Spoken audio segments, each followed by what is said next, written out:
the state of hockey, there is a small sporting goods store located in the city of Bloomington. Today, 5 Eyewitness News sports director Joe Schmidt tells us how the owner of that store has endured some difficult times.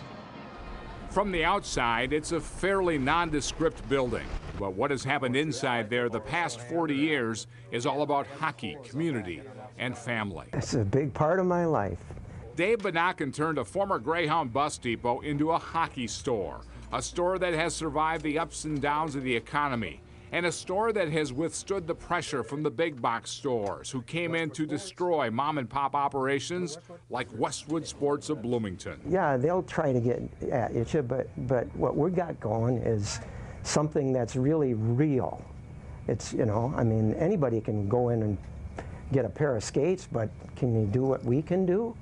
Once we buy your or sell your skates, that's where it happens. So you'd walk in here and you talk about the game the night before, whether you win or lost or whatever, and it was just a comfortable place to hang out. A couple Olympians right now. Darwitz shops with us, and then so did Parisi. The names just keep coming. 40 years of hockey, 40 years of memories. Gordy Roberts, yeah. Reed Larson, I coached him. Yeah. All great stories, but the memories aren't as vivid as they used to be for Dave Bannaken.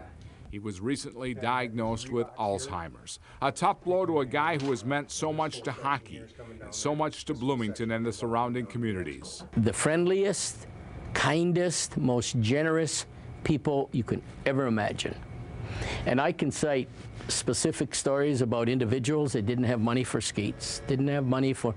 Dave would provide them with some used skates. The generosity, time after time, and how a business survives, that's how you leave your mark on a community and on your sons. They only had X amount to spend on a set of skates or whatever, and he was nice enough to go out back and to find something that, you know, that would work for their price point. One of the young players who came here for skates was Nick Checo. You walk in here for the first time, you're going to walk out being a good friend of Dave Bannaken.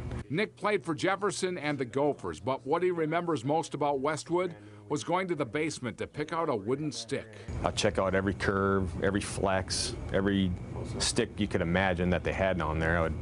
But you know, just basically the smell of walking down the stairs and being like, I don't know, Xanadu. You know? Nick Checo was one of many former players who has come back to Westwood, especially now that Dave needs the support. And to watch these guys come in and to show just a level of care and a level of respect that, I mean, they're just amazing people, the people that shop with us. They truly are, because they care about Dad and Dad cares about them. It's a feeling that I'm so honored to be able to do it.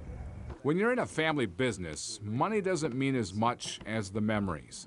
And as Alzheimer's takes the memories, Dave Bannaken has comfort knowing Westwood Sports will be left in good hands. His boys learned from the best. For the tournaments on Channel 45, I'm Joe Schmidt. And it is great to see them all with smiles on their faces, and they should have smiles despite what Dave is going through.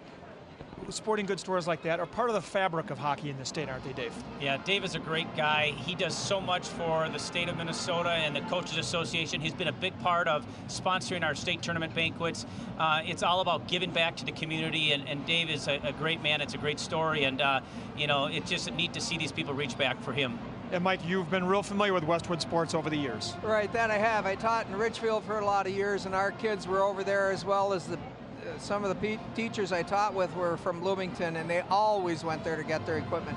The one nice thing, Tom, about the hockey community, it always seems that when someone's in need, the hockey community rallies around them, and it's really nice to see that they are supporting them now. And we, of course, wish the best to Dave Bannaken and his family. Sure. That was a great story. Thank you, Joe Schmidt, for bringing that to us.